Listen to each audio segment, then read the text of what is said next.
When the game gets rough and this life just seems so tough, Mek Wi Talk, my people, Mek Wi Talk.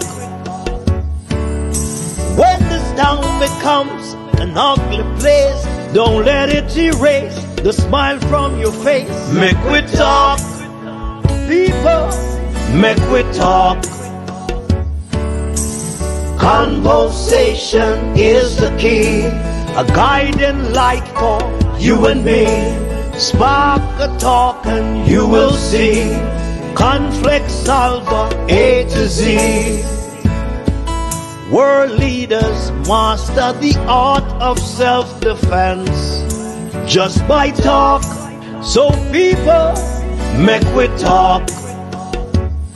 Hey, we're living in a world that on ourselves we must depend.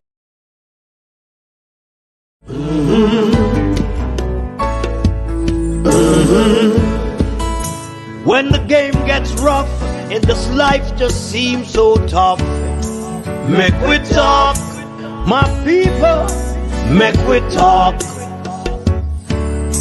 When this town becomes an ugly place, don't let it erase the smile from your face. Mek Wi Talk, people, Mek Wi Talk. Conversation is the key, a guiding light for you and me. Spark a talk and you will see. Conflict solver A to Z.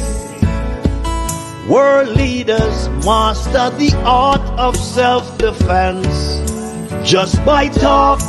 So people, Mek Wi Talk.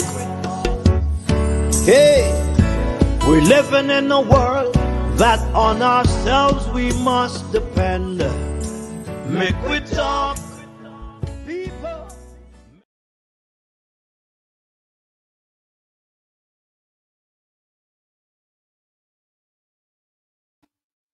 Good morning, everyone.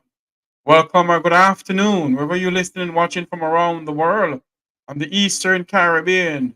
Welcome to another edition of the Mek Wi Talk program.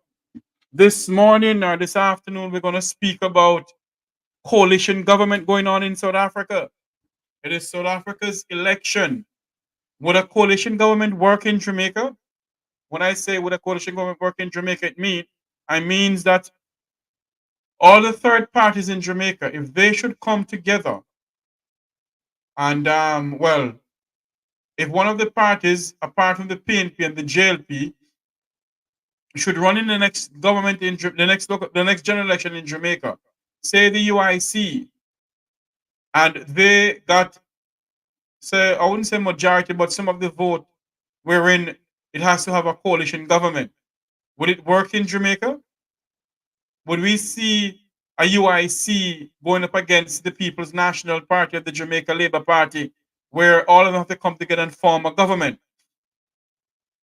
Would we ever see something like that? A lot of us is saying that Jamaica isn't ready for a third party. Of over 3 million people, are we ready for a third party? Jamaicans are saying that we're not ready for a third party. But I would say this, that my take on it, we are ready for a third party. A third party that can show the people of Jamaica that they're capable enough to become the next government of Jamaica. Good morning, everyone. Good morning. A blessed Sabbath morning to you all. Good morning, wherever you are. Good afternoon, wherever you are. Watching from the United Kingdom, good afternoon to you, or good night to you. I know it is about 20 minutes after 6 o'clock in South Africa in the evening. What time is it in London, England? Yes, call it, what they're saying now in South Africa. South Africa heads for a coalition government. Will it work in Jamaica? Will a coalition government ever work in Jamaica? Those are the things we're going to speak about today. Was hoping I could get former Ambassador Andy Mashile from South Africa to come on Hopefully, I still can get through to you. I've been calling them, but no answer. It is jubilee going on in South Africa right now, and sadness because the the party that let that um get rid of apartheid in South Africa, the ANC, the head of the ANC, the late Nelson Mandela, his party ruled South Africa for over 30 years. And the people in South Africa is saying to them tonight that they are tired of the ANC because of the corruption and level of nepotism, level of cronyism, and they have never delivered to the people of South Africa. Now you have the EFF, one of the radical parties in South Africa's parliament. You all remember watching a clipping with Mr. Joseph Malema and Mr. Rattigan program. Mr. Malema is a person who is a no-nonsense politician in South Africa.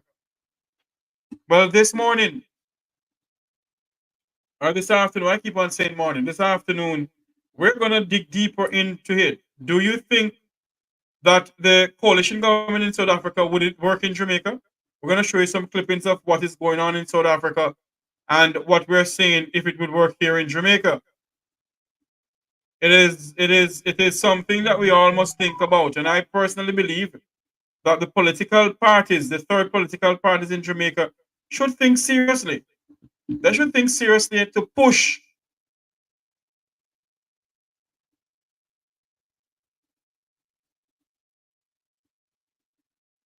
you know, Jamaica TV, you're correct, you know. Maybe I should Jamaica TV, give me a call on my number, man. Make we talk about this. Give me a call on my number. Jamaica TV, give me a call.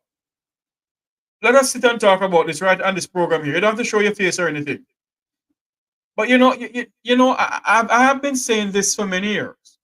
That if the third political parties in Jamaica should just put up their candidates and go around to the 14 parishes and all the constituencies and really level with the people, maybe they would have come somewhere. We don't know. It take them a long time in South Africa to have these third parties. They have about nearly 50 political parties in South Africa. I'm not comparing South Africa with Jamaica, but what I'm saying, would a coalition government work in Jamaica? Would you see a UIC or a National Democratic Movement come up? And would it work in Jamaica? That's what I'm asking. Because what is going on now, you only have two parties that is taking over the country from ever since. So we have to we have to get something different, new and different.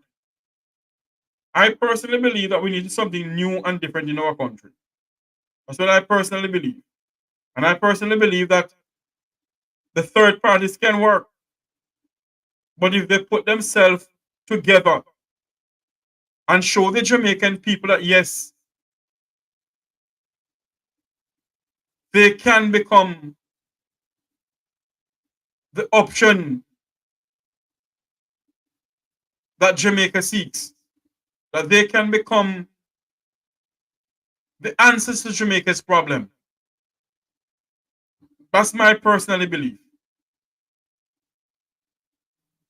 That's my personal belief. But I'm just one person.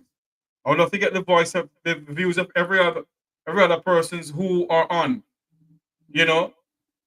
Just bear with me, please. I'm trying to get through to somebody here to see if they could come on to the program here. But in the meantime, what I want to do, I want to show you a clipping of what is going on in South Africa right now and what they're saying about this coalition government. I want you all to see this. One moment for me, please. I want you all to see this because let us see if Jamaicans from all walks of life are tired of the two political parties. Let's watch this, please. This is the eye of the brewing storm, South Africa's National Results Center, with each update that comes from here, sending the country deeper into uncertainty. All eyes in South Africa on this dashboard, and it is not looking good for the ANC, who will have to partner with at least one of the parties on this board if it wants to continue running South Africa. The ANC is set to fall well short of a parliamentary majority. And with every update, the projections are becoming a reality. We are still the largest party that is leading in the polls. So that is where I would like to start off. It is a dip, and it is also a sign that democracy is at work in South Africa. The ANC aren't just dealing with declining support, but the wild card of their former leader and president Jacob Zuma's party MK splitting votes, with celebrations in his home province as the 6-month-old party climbs up the leaderboard.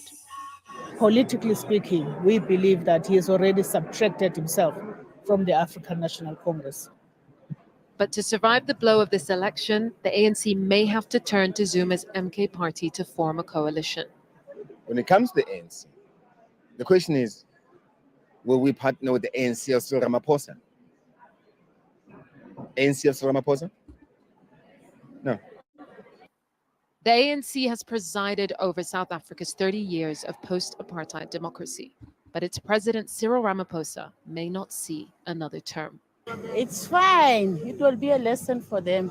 Yeah, because when they are there, they're just doing things the way they like. They don't care about the people on the ground anymore. The sun is setting on South Africa as we know it, and the days that come will bring a new era in its democracy. The sun is setting on South Africa. The sun is setting on South Africa as we know it. We're going to go to another clipping that will explain to us, and that is what I'm saying. If there should be a vibrant option for Jamaica, these other third political parties in Jamaica, if they can jump up or sum up or get the support of the Jamaican people to vote for them in a general election, and they have their candidates in place, and say they get majority of the vote in parliament or some of the vote in parliament that can run up to a coalition government. Would a coalition government work in Jamaica? Let's say we have a PNP and a JLP and a UIC in the parliament. Jamaicans are tired of seeing only JLP and PNP. And the question we're going to ask ourselves this morning, I'm going to open the phone lines for you all to call in and tell me your views. Do you think Jamaica could have a coalition government? Do you believe in that? Huh? Do you believe that we could have a coalition government in Jamaica? Based on what is going on, is there a third party in Jamaica that can step up to the plate wherein it lead off to a coalition government? Those are the things that the Jamaican people should ask themselves.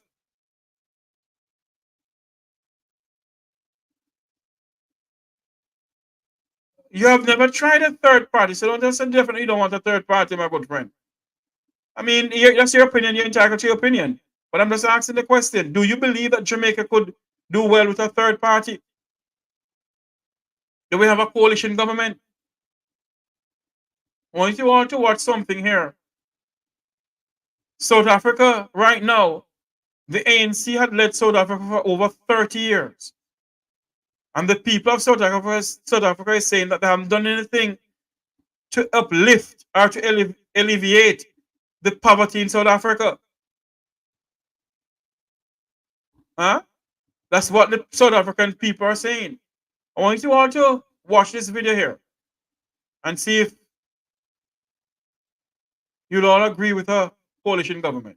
Well, we continue with our rolling coverage from here at the Rock Center National. To be particular, I'm joined by Dr. Ongama Mtimka as well as Dr. Stembile Mbete, just to make sense of the numbers as they stand this very hour. To the both of you, welcome and thank you very much for joining us. Thank you so much for having us. No, it's a pleasure to have you with us. Perhaps to start with you, Dr. Mbete, just looking at the figures, the national picture currently. Yes. I mean, we've got the ANC sitting at the top at roughly 41%. You've got got the Democratic Alliance at 22, I believe, and then you've got the MK party at around 12%, EFF just trailing behind at roughly 9%. I mean, this is almost accurate to the revised CSIR predictions. Literally, it looks quite similar. Your views on just this picture that we're seeing? It's incredible. I was on air this morning with Professor Deva from CSIR, and yesterday when he had given us the predictions yesterday morning, and when we were sitting here with Sakina and Leanne, and he gave those predictions about the MK at 12% and the ANC at 41%, and I said no. I was like, that seems very strange. And those predictions have held up, and we are seeing that with 75% of voting districts declared. That prediction has held up. But what are we to make of it? What does it mean insofar as the support of the MK party, Dr. Ongama? It's significant. I think to me, first of all, there's a strong regional base, KwaZulu-Natal, Mpumalanga, and we see that cuts across also parts of the Eastern Cape and various parts throughout the country. What we must accept is that democracy delivers the results that people choose, and that's why it's democratic. Now, President Zuma is a popular person. The question that has always lingered is how far does that popularity go, and how consequential it would be in the politics of the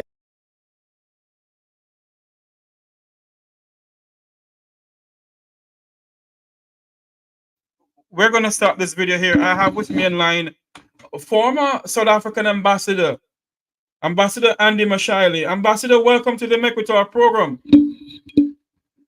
It's good to be with you. It's in the evening, this side of the world.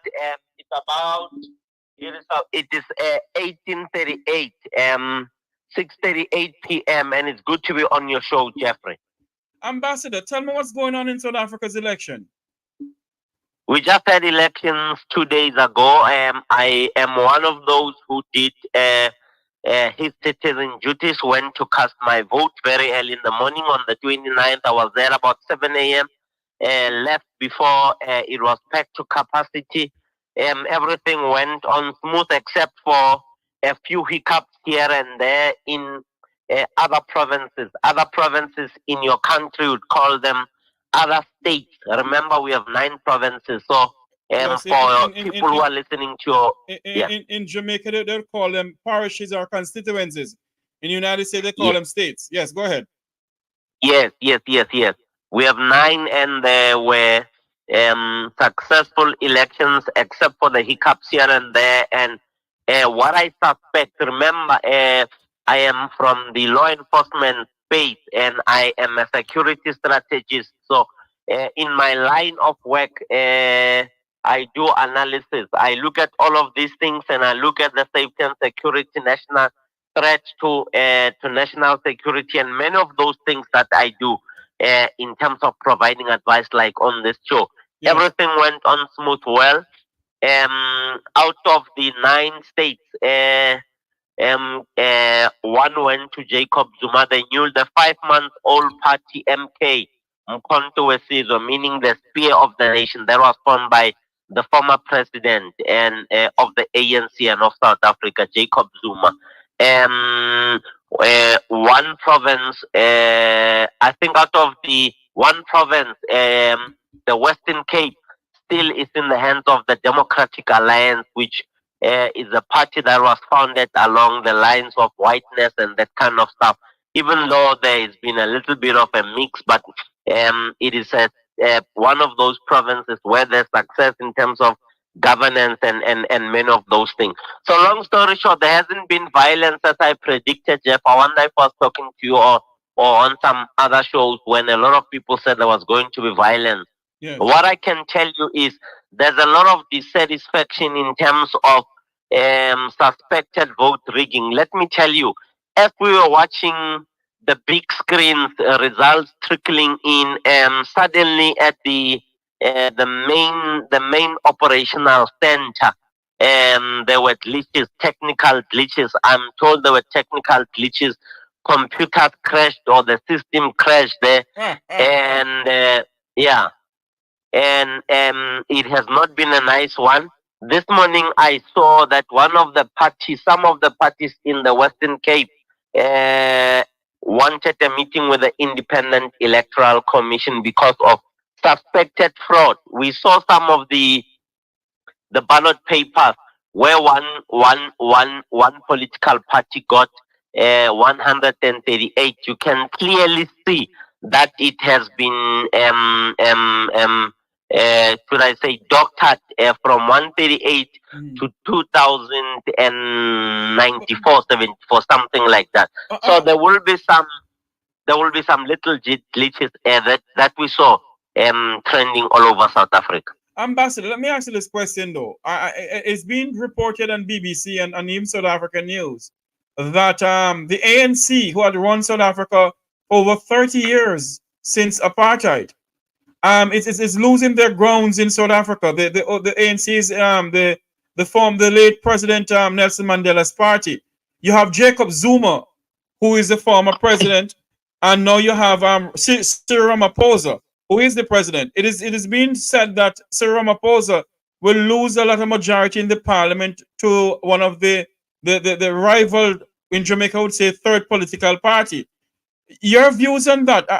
Is it that they're going to join a coalition government? Yes, there will be negotiations for the coalition government in all those 9 provinces, all those 9 states that formulate South Africa. Apparently, the negotiations started yesterday or today because there's no outright majority out of the 9 provinces by one party, except for some few provinces where ANC made inroads. Out of the, should I say, 65, 62 majority in 62% majority in 1994, the ANC is poised to strike. We will hear of the final results either today or tomorrow or on Monday.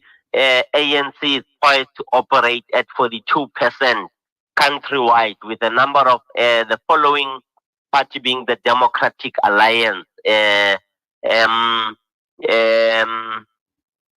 You have a situation where the ANC has lost massive ground.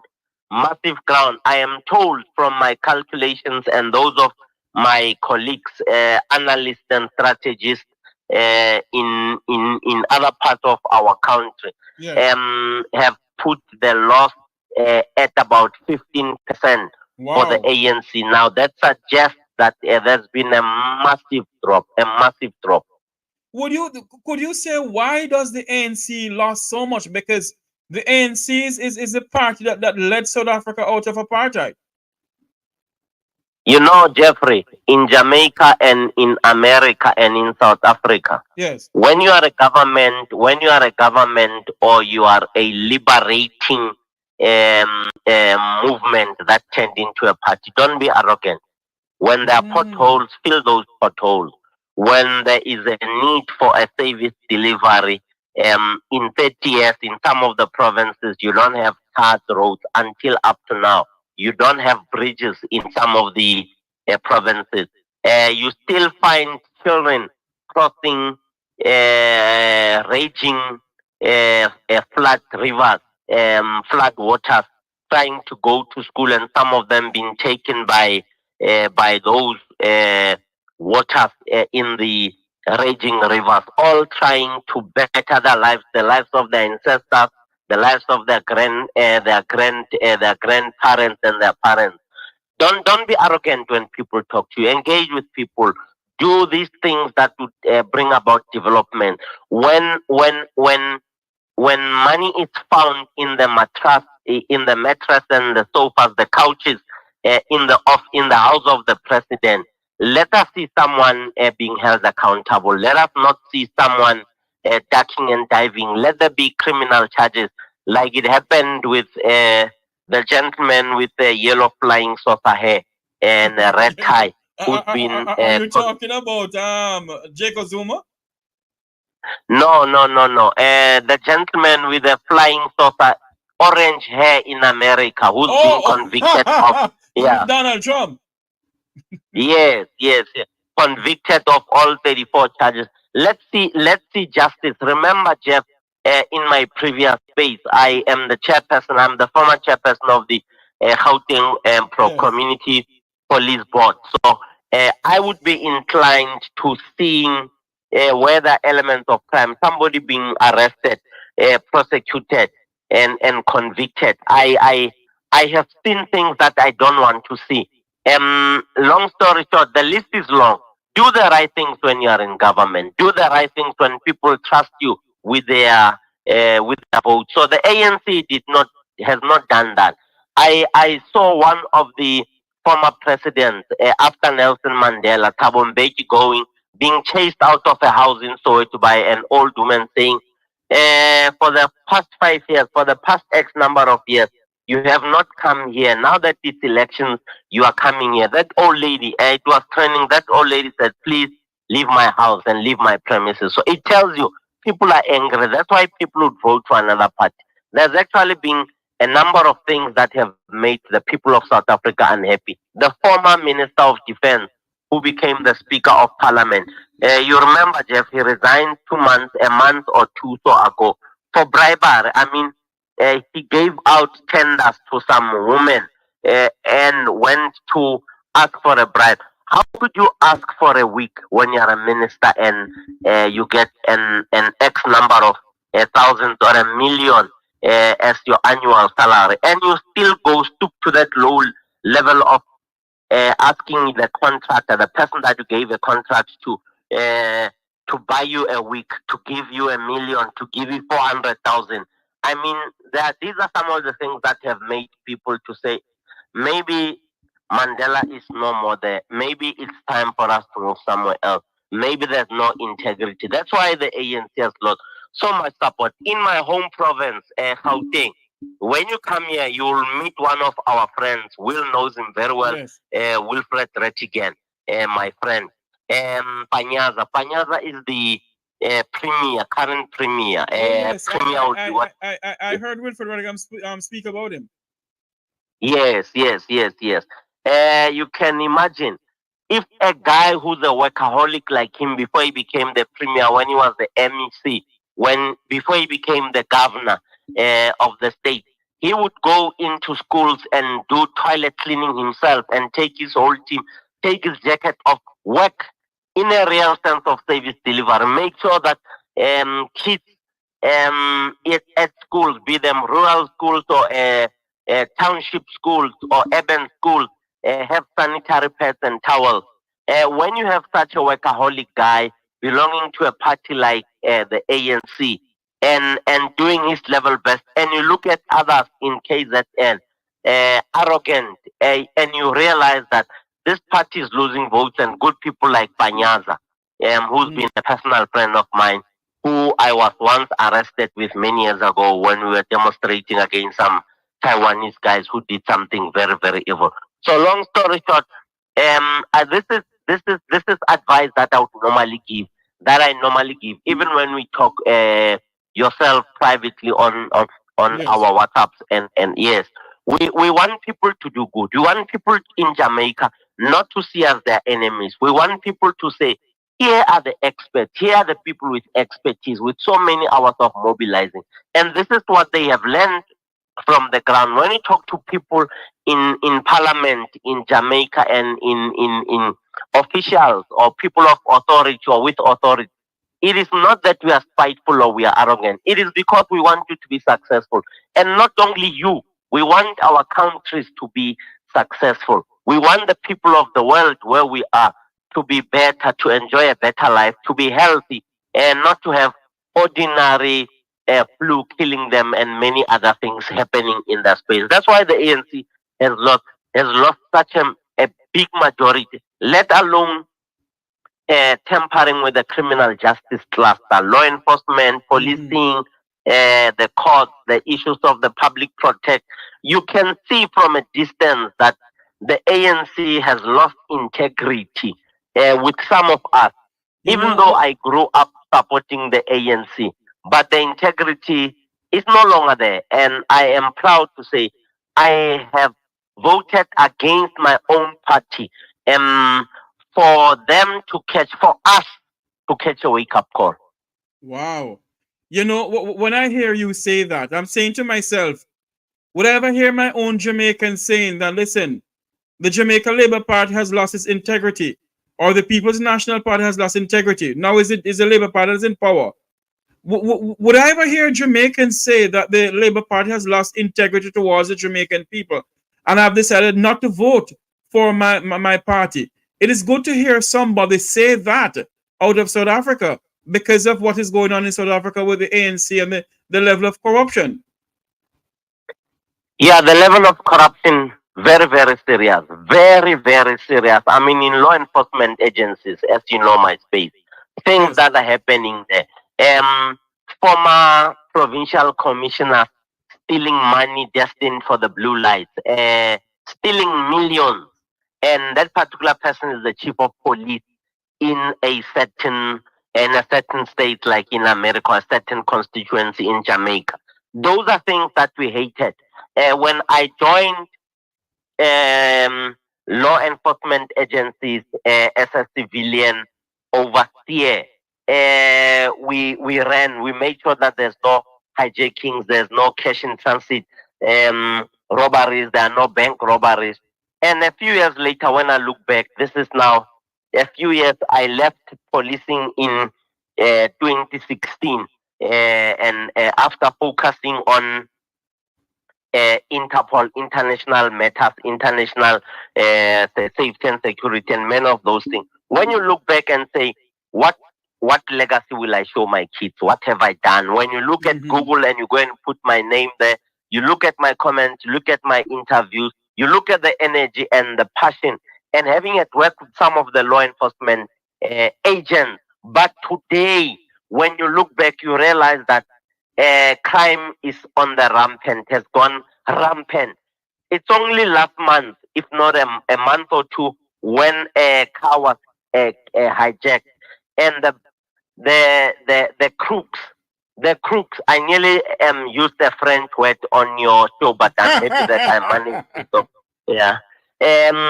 And these crooks, these hijackers, shoot a 9-year-old kid in the car. 9 months or 9-year-old, something like that. So you realize that you've got a problem.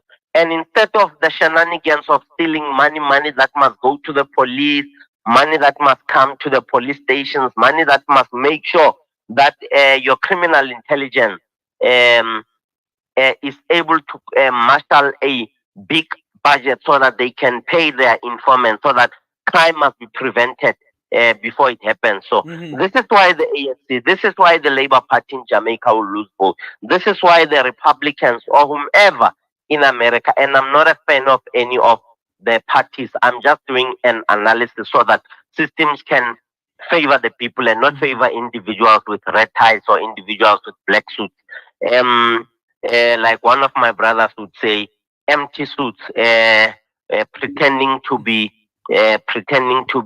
looking after the welfare of the people. The ANC has suffered what many other parties have suffered throughout the world in time. The minute you forget the people, they will punish you at the polls. I'm one of those who voted against my own party. I have not joined any other party, but at the polling booth there, I voted for a different party. In fact, I voted for MK, the Spear of the Nation. So I voted for the former President Jacob Zuma, not because of him, but because of the things that he has done in the past. When you listen to the old ladies talking about grants, social security grants, better, it was better during his time, and just generally how things were done and how he disrupted the economic system, the flow that was against the people, and he got bedeviled. His name got besmashed as a result. So I didn't vote for an individual. I don't vote for a personage or a personality. I vote for principle. I don't care whether it's Barack Obama, Biden, or Bush in the office. I'm less worried about the color. Color means absolutely nothing. And this is what I will explain in a few seconds. They say I'm a black man. When I look at my skin, it's brown. And when I look at my hair, it used to be black. It's now gray. So don't describe me from a color point of view, because it shows me that you are confused. You don't even know brown from black, black hair from gray hair. So long story short, principle is the underlying factor here. As a native, I am happy that we can send a message to those who we have been in the trenches with. Yeah, so that they can think differently and do things differently. Long and short, that is what has been happening. So we're waiting on the outcomes of the coalition government, and the EFF has been badly hurt, and many other parties. The Inkatha Freedom Party of the late Mango Sutu Buthelezi, you remember him, from 1992 when the IFP was fighting with ANC before the elections. There's been, the game has changed. The game has changed. The game has changed. The game has changed. Ambassador, you said something a while ago, Ambassador. You voted for principle, and you didn't vote for individual or a party. You voted for principle. And when I hear you say that, I say to myself, I wonder if my Jamaicans, my fellow Jamaicans, will vote for principle, will vote for infrastructure, will vote for what is being done in the country, and do not vote for a political party or a person. Because that has been going on for years in Jamaica. And it's very refreshing to hear somebody from another country far away from us to end up saying something like that. It is a pity that I happen to be an African native. I'm not going to call you Jamaicans or any other people of color, Afro-Americans or whatever. Wherever you are, you remain African. Wherever you are descendants of the Alkabulan people, people of this continent, people who gave birth to many other nations. Remember, I live 10 minutes away from the cradle of humankind, where a lot of things happen. When you come here, we'll visit the cradle of humankind so that you can see where humanity started and spread to the world. So principle to me is very important. And the people of Jamaica have the same background with me, have the same understanding.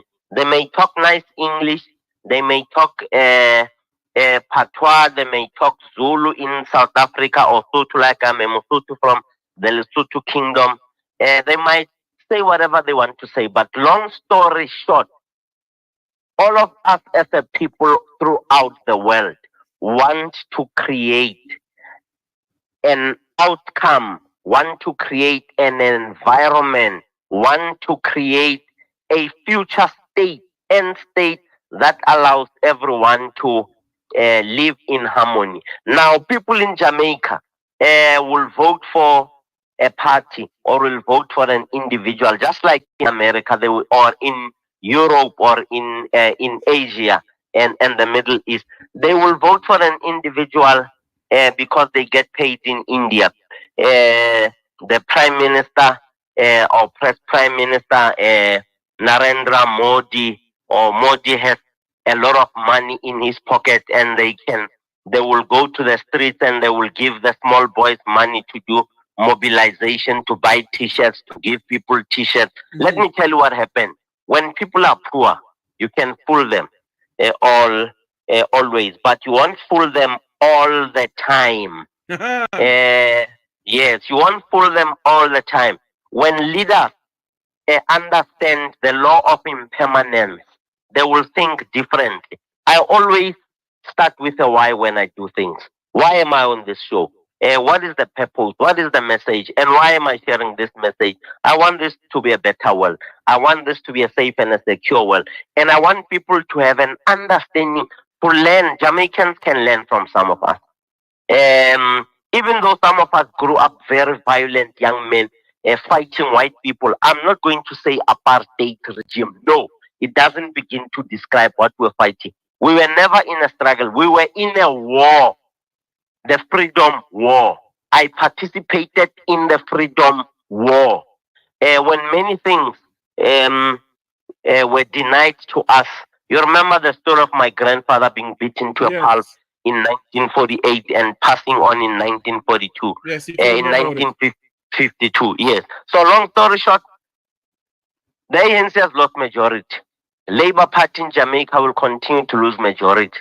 We will see the chaos that's happening in Haiti because we're voting for individuals, we're voting for parties, we're voting for foreigners who bring money into the country and pay up gangs so that gangs can terrorize the people of Haiti and so that there can be this or that president that is wanted by country A, country B for the minerals and that kind of stuff. So, yeah, that's why the ANC has lost majority. Yes, Ambassador, like how I have you on it, and you end up saying that I think it was President Ramaphosa. Is it Ramaphosa that had the found money in couches and or is another president that found money in couches and in a mattress and so forth? You know, when you hear those, pardon me, 580,000 USD. From which one? From Ramaphosa? Yes, in the house, in the house of the president, stashed in couches, stashed in your cupboards, in your grocery cupboards, and all in all, that I think was about 8 million. Yes. Wow. When you convert it to rents, 8 million rents. 8 million rams in South African currency. Yeah. Now here's an anomaly. That money was not declared to the central bank or your reserve bank, the central bank, number one. Number two, someone who claimed to be buying cattle from him brought the money into the country, meaning that money was not declared upon entrance in the country. Number three, people who stole that money in the president's house have been arrested. But the owner of the money that is there dubiously is not arrested. I mean, how do you arrest a thief for stealing stolen money? Because that particular person is the president, you go out there, you spend state resources to investigate money, personal money, using state resources. And let's tell you, the president did not even open a case when that money was stolen, but you use the resources of the state to investigate. So these are some of the corruptive practices that will make things very difficult for the ANC. We are set to see the ANC going down day by day. And out of principle, there's no way in which I will defend wrong things. Like me or hate me, I'm not hunting for kisses and hugs. No, I am not even fishing for approval. No, I am confident. I have my confidence with me. I carry myself with uprightness. When there's wrong in your space, Jeffrey, and you are my friend, I'm going to tell you, Jeffrey, you are now way out of line. So and so, you are now out of line. But it doesn't make us enemies. If you choose to be angry or walk away, that's your choice. Ambassador, you know, we're here talking about what's going on in South Africa with President Jacob Zuma and President Cyril Ramaphosa. But in Jamaica right now, the Prime Minister of Jamaica has not the IC, the IG has not certified his declaration. In other words, how much money he works and so forth. It has not been certified, and yet he still remains as Prime Minister of Jamaica. It reminds me of the same thing you just speak about Cyril Ramaphosa. The found money, and he's still President of South Africa. So is it a trend, Ambassador, that these political parties, these political leaders, are these black men then? Let's say black men then. They decide to just go into politics not to uplift their countrymen life or a way of living, but to really bring them down? Politics are business, Jeffrey. In South Africa, we have what you call spaza shops. These small shops in Jamaica, these corner pap and mom shops. We have South Africa is like a spaza shop. People go there to sell their souls in order to make a living. So politicians have gone into politics because they have fish and chips integrities that can be bought at any price. Yeah. If they say name your price, some people will say 10 million. To some of us, if they say name your price, we say life. So there's no money you can buy my life. Should I die in an accident, you can't go to God and say we pay you 10 billion to get this man's life back. So long story short, I am sad your prime minister back in Jamaica is my namesake Andrew.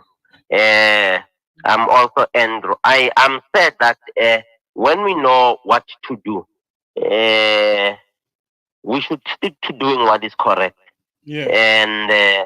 And avoid wrong things and serve as good examples for the people of the world, the people of the continents where we come from the people of the countries that we are leading, for the people of those countries that brought us up. I'm sure the prime minister there and some ministers were taught by some old ladies and some old men who were their teachers at primary school, at kindergarten, and those people instilled good conduct, instilled integrity in them. When you are a president and you know that you are doing wrong things and you meet your teacher at the funeral, what do you do as a big shot? Do you go to them and hug them and sit with that old woman who can't see now and send for a pack of sweets and spend time talking to this old lady and actually asking media to give you space because you are talking to your mom who's made you to become a president? Do we do those things? Do we do those things when we are leaders? If we don't, we need to do that. I walk in my streets, Will can tell you, when I go to Tembisa police station, ordinary constables walk up to me because I know how to stop on the sides of the road and buy them something nice. When I see them at the control point, I stop, I greet, I get out of my car.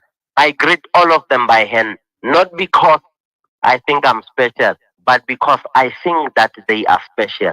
Now, when you go into an office and you want to be special, we'll continue to have problems as countries, in this case, South Africa and Jamaica. Let me stick to South Africa and Jamaica because there are some parallels. There are some parallels. There are some lessons that we can share. Remember, when we're down in the throes of depression, political depression and oppression and political stress, many of the people of this country where I am, we are playing Bob Marley and Peter Tosh, Penny, Banuela, Livingstone. We're playing I'm like a stepping razor. Yeah. Yes. We're playing Africa Unite. We're playing Babylon by Bus. We're playing something that's a natural mystic. Yeah. So these are some of the things. Those are parallels. Yeah. Those are parallels that are that we share with Jamaica. But anyway, people make their choices. But you'll continue to make those choices until the people rise. You know what I admire. I'm going to let you go now, Ambassador, because I know it's coming up to about 7 o'clock in South Africa, or maybe 8 o'clock in South Africa.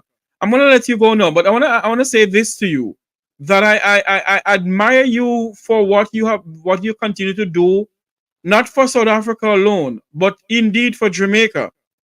With you and Wilfred Radigan, a combination who has tried their endeavor best to make sure the Jamaican people and the South African people have seen the light and must stand up towards the nepotism, the cronyism, and the corruption in their country. And I want to lift my hat both to you and Wilfred Radigan for being that voice of change that you in South Africa, that the South African people need. And Wilfred Radigan, although he is in the United States, but he's a voice of change along with others. What the Jamaican people need, and I'll dare go further and say for what the Caribbean people need. And Ambassador Andy Mashile, I want to say that you have continued to fight the fight, although apartheid may be a forget all about apartheid. It's already gone. But although it is already gone, you still fight the fight because there are many South Africans who are still feeling the pangs of hell, who are still feeling the poverty that they're going through. Same way in Jamaica. We continue to fight for the people of our country. And Ambassador, when you sit and you listen to how you speak with a passion for your country. And for this now, the ANC that led South Africa out of apartheid, for them for over 30 years to run the country the way they did, I'm pretty much sure Nelson Mandela is turning in his grave.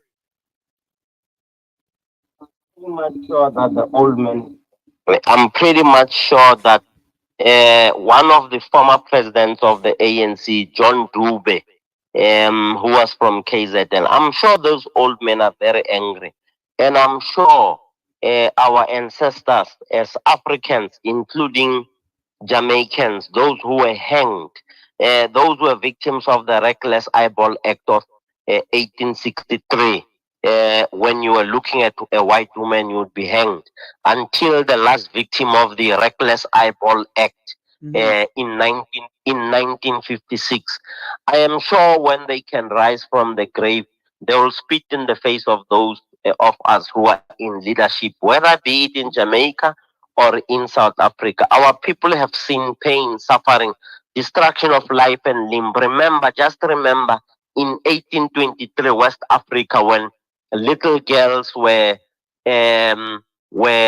captured, and little boys were captured, and men were captured in cahoots with the corrupt kings by then, who were selling African men, slaves, to white people from England. I'm sure those people, the 16 million that was thrown overboard, if they were to get out of the stomach of the sharks that ate them, they would look at us and say, you are no different from us. You might be having cell phones and might be talking on phones from many distances apart, but you are no different from us in that you have not improved the welfare and the conditions of our continent and our people. It is not passion that drives us. It is principle. It is purpose. It is our commitment to making sure that the people of Jamaica, the people of South Africa, are better. There's no load shedding. At the province of my young and beautiful wife in Northwest, Bonnie. Yes. You would go to Northwest now. There's no water.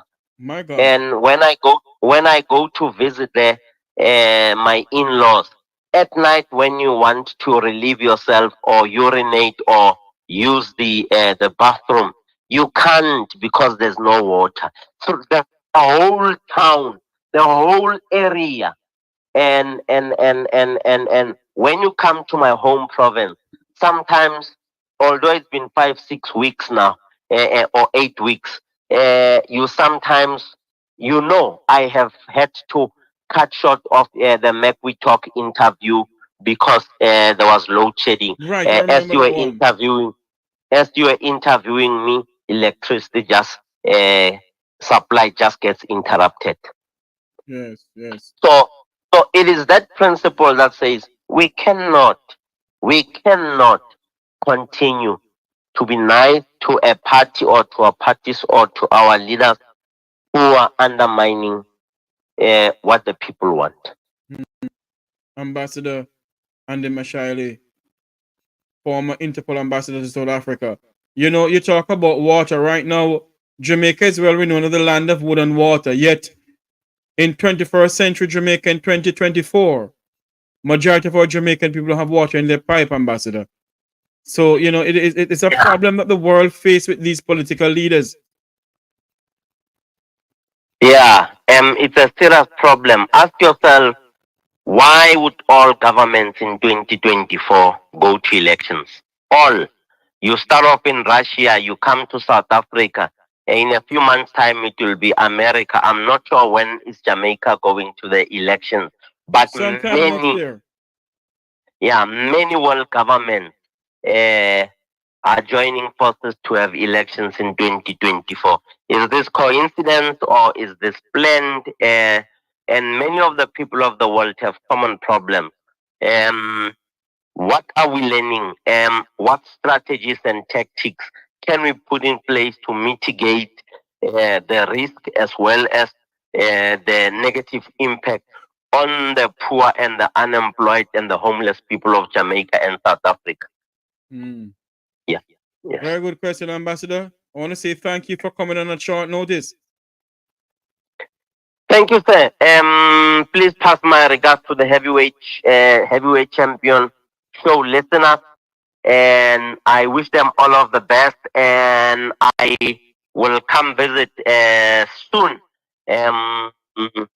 either late 2024 or late 2025. But we'll definitely go and meet the people of the world and continue to do what we do. Even if when we are there, we have to clean the streets, we will take off our suits, get into our jumpsuits and our boots and clean our streets. Yes. Indeed, Ambassador. Indeed. Indeed. And I want to say thank you again for coming on. Thank you for being not only the former Interpol ambassador to South Africa, but also to be a Jamaican African, because they're African Jamaican. Because no matter what, when we speak on air and off air, you always speak passionately about Jamaica. And you always speak passionately about your friend Wilfred Radigan, who has been my friend too. And Wilfred Radigan has been a person who continue to fight the fight, no matter what he goes through, no matter what derailment he may get. He continued to fight the fight to make sure that his Jamaican people will get justice where justice is supposed to be played. I want to say, Ambassador, thank you again for coming on, sir. You're welcome, sir. Thank you. That's retired South African ambassador to Interpol, Ambassador Andy Mashile, for coming onto my program. We're not going to go any further with this program because we have a next program coming up. But I want to say, when you listen to what Ambassador just said, it reminds you so much of Jamaica. Low shedding at one point that used to happen in Jamaica with JPS. He said there's no, when you go to his in-laws home, there is water restriction. There's no water there, just like in Jamaica. So you say to yourself, you wonder if these people who are going to political parties and to gain state power, are they going in there to really help the people, or are they going in to further their own nest? Are they going in to further their own nest? Are they going to help people? A coalition government is going to happen in South Africa soon.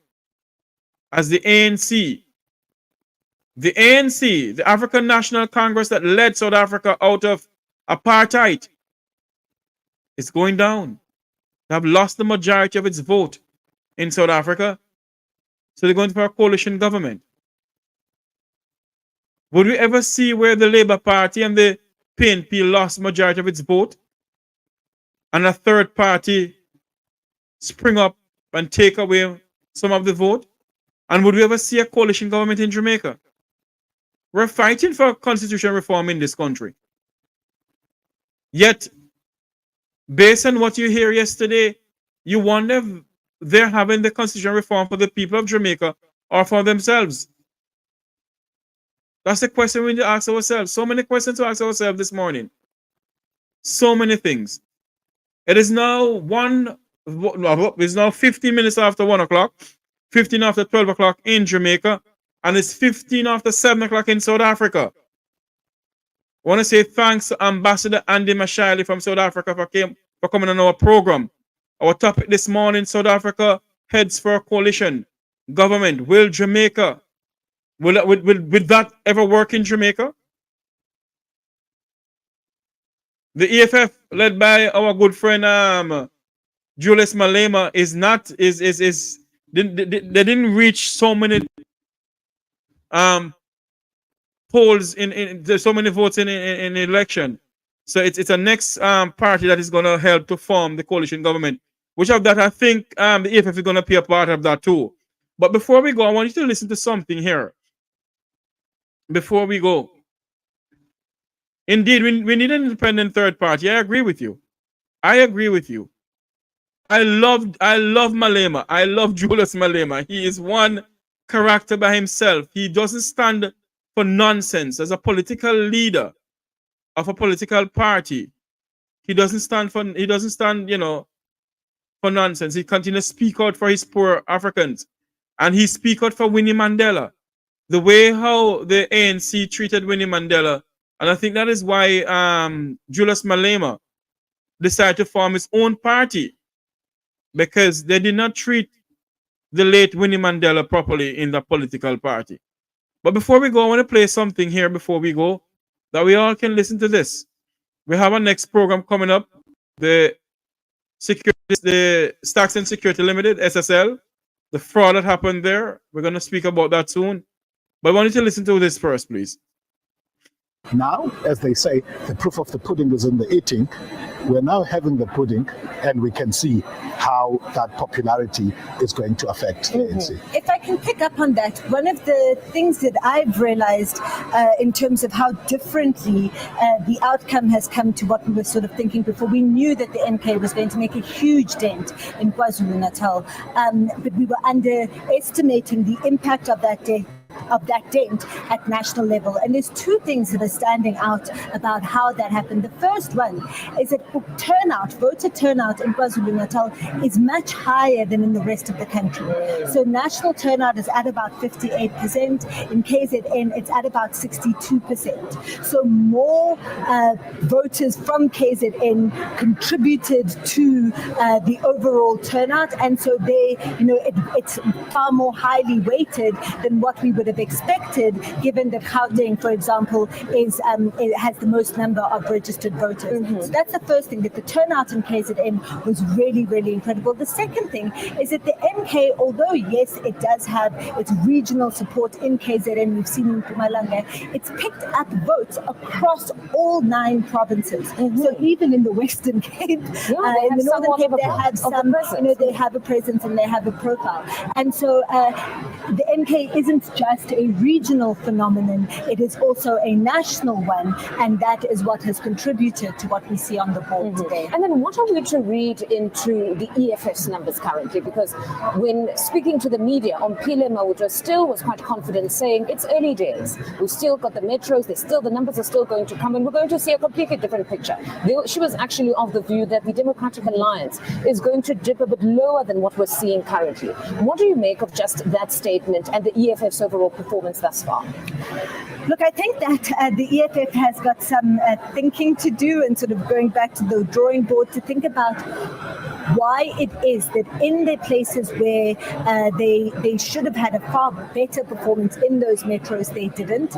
I do think that the EFF was also affected by the Section 24A, that a lot of the EFF support base is transitory. It's not it's students, it's young people who move around for work, which is why, for example, we saw in 2014 the EFF made a big bang when they came in. They didn't perform as well as we thought they would in 2016. Then it was the same 2019, they performed really well. They didn't have as great performance in 2021. And remember, in local government elections, you have to vote where you are registered.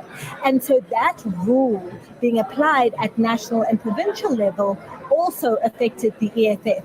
But that's not the IEC's fault. The EFF is one of the parties that voted for the change to Section 24A, and this is now the consequence of it. Beyond that, Dr. Ongama, would you say that of those that are saying perhaps the EFF was hurt by the open borders conversation, is there any truth to this?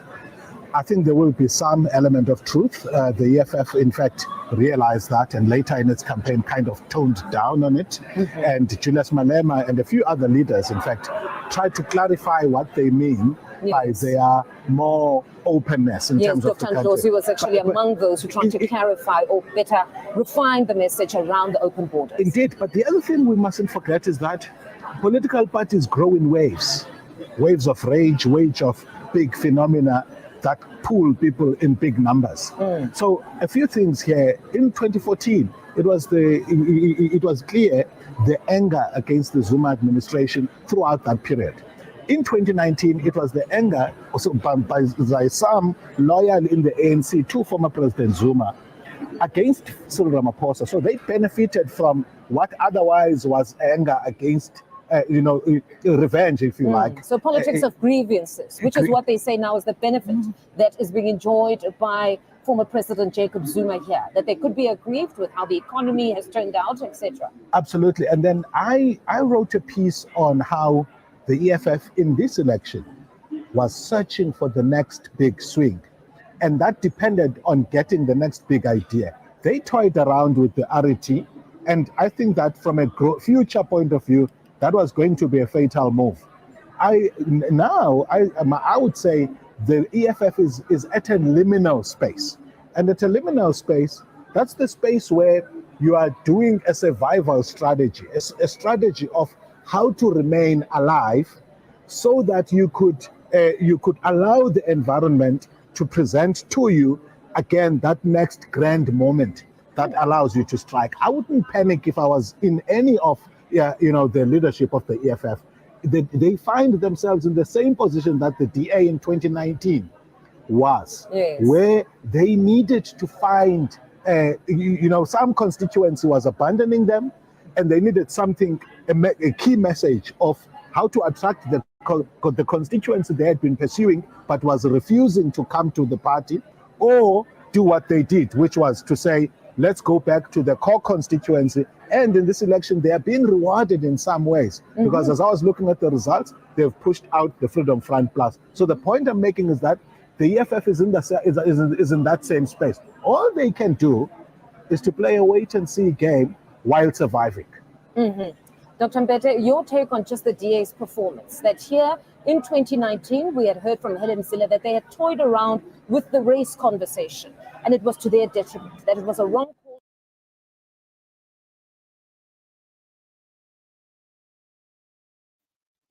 Yes, it's the same way they're going on with the race conversation right here in Jamaica. Who is Mark Golding? Is he a British citizen and all sort of stupidness? That's what he said. That's what you heard. Ambassador just said that when they continue to fight against what is going on in South Africa, the ANC has lost its ground with the people because the ANC has not lived up to the mantra to help its people. It's the same thing going on in Jamaica. We're going to say goodbye from this program. We're going to join us back pretty soon, a couple minutes from now, for the SSL saga that is going on. Did Usain Bolt get back his money yet? We don't know. There's so many things going on with SSL. So this is where we're going to say so long from here. I want to say thanks to the producers of this program. Thanks to Ambassador Andy Mashile over there in South Africa for coming on to the program this afternoon. I want to say thank you all for coming on. Thank you so much for coming on. Until you hear my voice again a couple minutes from now, may God bless you and may God continue to bless Jamaica land we love. We need to stand up for each other. Have a great afternoon, everyone. God bless you all.